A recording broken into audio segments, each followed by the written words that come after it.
Por eso, el énfasis en el hecho de que la victoria en Cristo significa rompimiento total con la vida del pasado.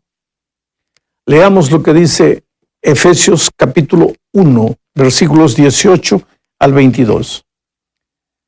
Que Él alumbre los ojos de vuestro entendimiento, para que sepáis cuál es la esperanza a que Él os ha llamado, cuáles las riquezas de la gloria de su herencia en los santos, y cuál la extraordinaria grandeza de su poder para con nosotros los que creemos, según la acción de su poderosa fuerza. Esta fuerza operó en Cristo, resucitándolo de los muertos y sentándolo a su derecha en los lugares celestiales, sobre todo principado y autoridad, poder y señorío, y sobre todo nombre que se nombra, no solo en este siglo, sino también en el venidero, y sometió todas las cosas debajo de sus pies y lo dio por cabeza sobre todas las cosas a la iglesia. Mi amado, el texto fue un poco largo, pero el pensamiento central de los versículos que acabo de leer es la súplica de Pablo para que Dios nos ayude a entender tres cosas. Primero, la esperanza a la que Jesús nos ha llamado y las riquezas de la gloria de su herencia. Él nos llamó no al fracaso ni a la derrota, Él nos llamó a la victoria. La segunda cosa que debemos entender es la extraordinaria grandeza de su poder para con nosotros los que creemos en la acción de su fuerza poderosa. O sea, Dios no es un Dios endeble, es un Dios poderoso, todopoderoso, ha derrotado completamente a las fuerzas del mal. Y tercero, la fuerza que operó en Cristo, resucitándolo de los muertos y sentándolo a su derecha en los lugares celestiales, sobre todo principado y autoridad, poder y señorío, y sobre todo nombre que se nombra, no solo en este siglo, sino también en el venidero, sometiendo todas las cosas bajo sus pies. Eso es lo que dice Pablo. Entonces, querido, después de entender estas tres cosas, ¿cómo es posible que alguien continúe esclavizado por las fuerzas del mal que dominaron su vida antes de conocer a Jesús? Es imposible, porque todas las fuerzas del mal están bajo los pies del Señor. Vamos ahora a la segunda parte de este estudio. Aquí hablaremos de que aunque antes de conocer a Jesús hayamos andado en las mismas tinieblas del demonio, una vez justificados, el enemigo no tiene más poder sobre los hijos de Dios. Mira lo que dice San Pablo en Romanos capítulo 8, versículos 31 al 35 y también al 37. Dice, ¿qué pues diremos a esto? Si Dios es por nosotros, ¿quién contra nosotros? El que no escatimó a su propio Hijo, sino que lo entregó por todos nosotros, ¿cómo no nos dará también con Él todas las cosas? ¿Quién acusará a los hijos de Dios? Dios es el que los justifica. ¿Quién es el que condenará? Cristo es el que murió, más aún, el que también resucitó, el que además está a la diestra de Dios, el que también intercede por nosotros. ¿Quién nos separará del amor de Cristo? ¿Tribulación, angustia, persecución, hambre, desnudez, peligro o espada?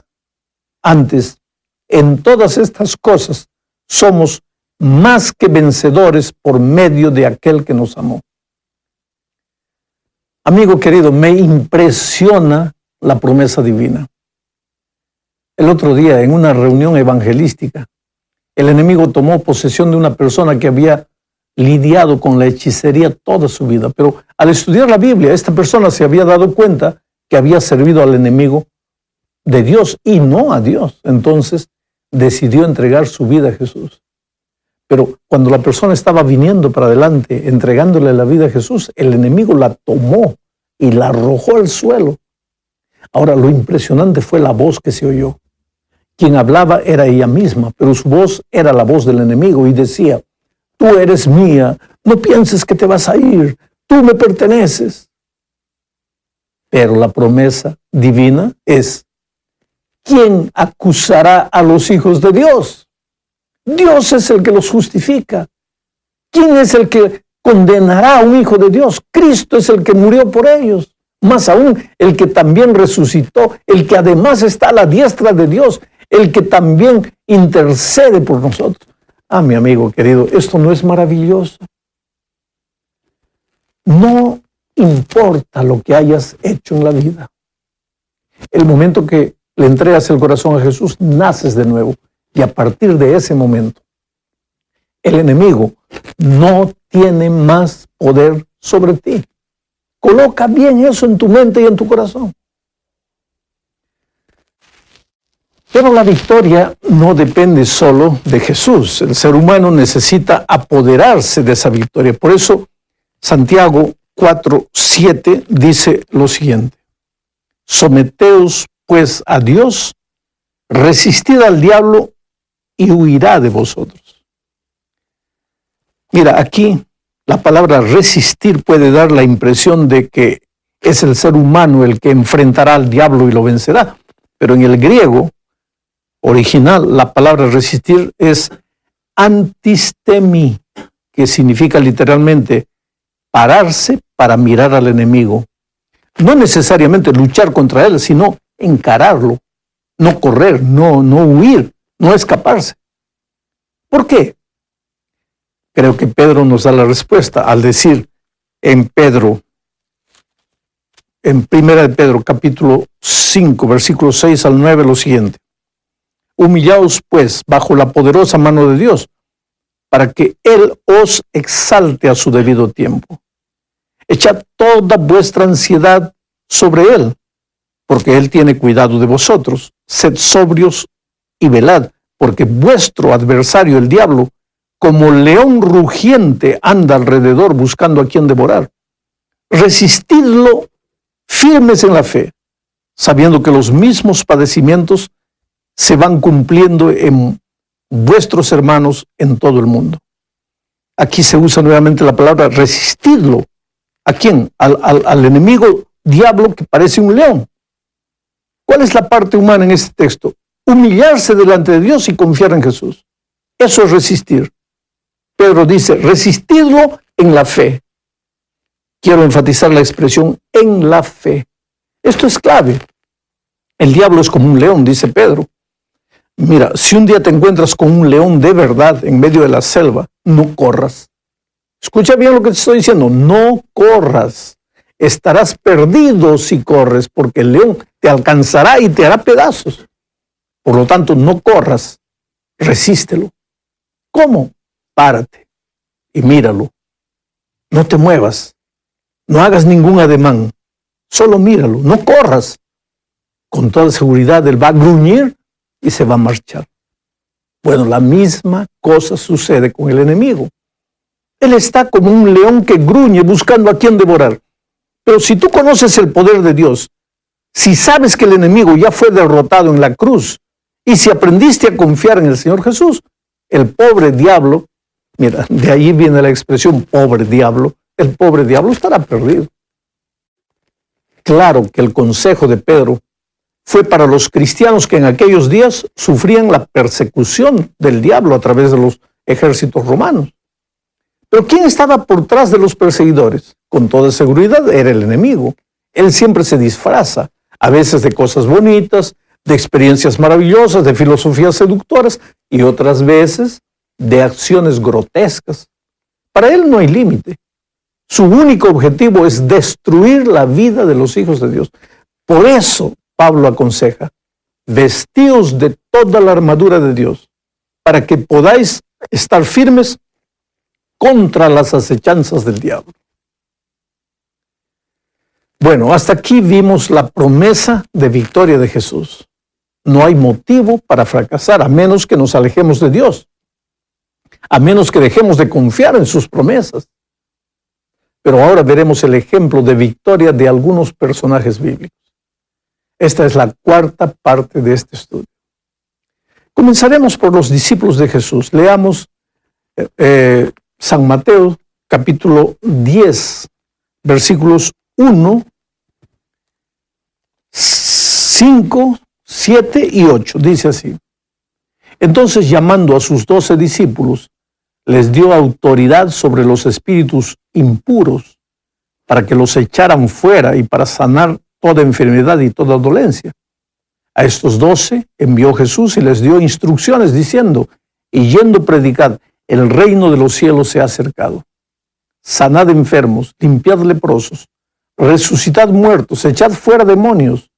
La gracia recibisteis, dad de gracia. Oh querido, este texto presenta la comisión de Cristo a sus primeros discípulos. Era una misión de victoria. Ellos debían, entre otras cosas, tener dominio sobre los espíritus inmundos. Deberían expulsar a los demonios. No había lugar para la timidez, porque la orden venía de un Cristo victorioso. Cumplir la misión y predicar el evangelio era para ellos enfrentar las fuerzas del mal.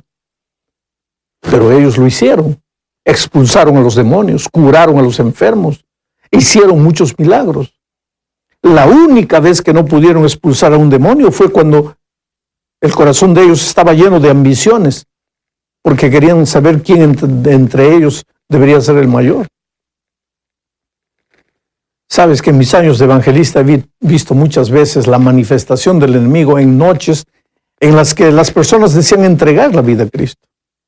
Al hacer el llamado, al invitar a las personas a rendirse a Jesús, yo sé que literalmente estoy invitándolas a romper las cadenas que los amarraron a una vida de esclavitud. Y sé que no es fácil.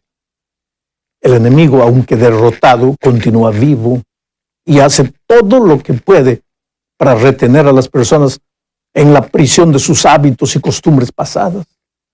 ¿Cuántas veces, mientras las personas vienen al altar para entregar su vida a Jesús, el enemigo se apodera de ellas y las reclama como suyas? Pero también he visto en esas ocasiones, la mayoría de las veces, la manifestación del poder divino. Hoy, con experiencia, puedo decir que no hay un caso perdido. Jesús puede dar libertad a los que se entregan a Él. Sin embargo, hay un peligro en todo esto. Cristo puede ser victorioso al que confía en Él, pero el instrumento humano corre el peligro de pensar que existe algún poder especial en Él como instrumento. Por eso Jesús dijo en Lucas 10:20, pero no os regocijéis de que los espíritus se os sujeten, sino regocijaos de que vuestros nombres están escritos en los cielos. Hay que tener mucho cuidado con esto. Bueno, mi amigo querido, llegamos al fin de este estudio hablando de la victoria de los apóstoles de Cristo en la iglesia primitiva. Hechos 5, desde el versículo 12 hasta el versículo 16, registra lo siguiente. Voy a leer. Por la mano de los apóstoles se hacían muchas señales y prodigios en el pueblo. Estaban todos unánimes en el pórtico de Salomón, y de los demás ninguno se atrevía a juntarse con ellos. Sin embargo, el pueblo los alababa grandemente. Los que creían en el Señor aumentaban más, gran número de hombres y de mujeres, tanto que sacaban los enfermos a las calles y los ponían en camas y camillas para que al pasar Pedro, a lo menos su sombra cayera sobre alguno de ellos. Aún de las ciudades vecinas, muchos venían a Jerusalén trayendo enfermos y atormentados de espíritus impuros, y todos eran sanados. ¡Qué extraordinario! El enemigo era públicamente desenmascarado, expulsado y puesto en ridículo. Así era el poder de Dios manifestado en los tiempos apostólicos. Y ese poder continúa a nuestra disposición hoy. Sin embargo, querido, es necesario ser cuidadosos.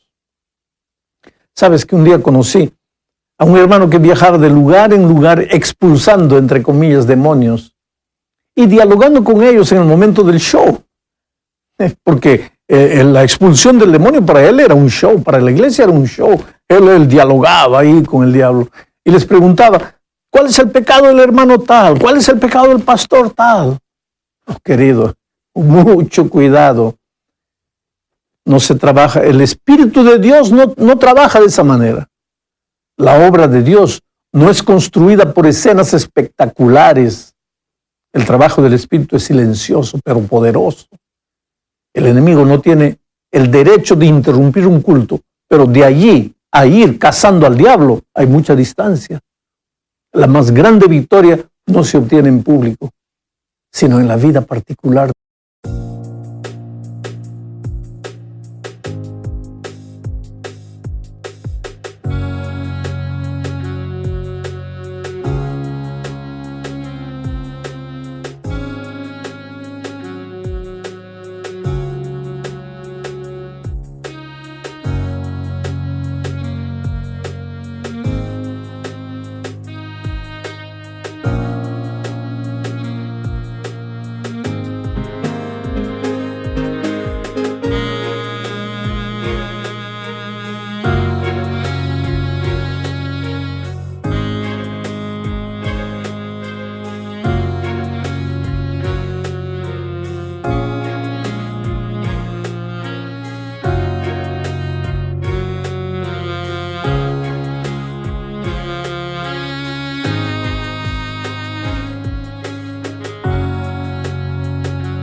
Del creyente, viviendo silenciosamente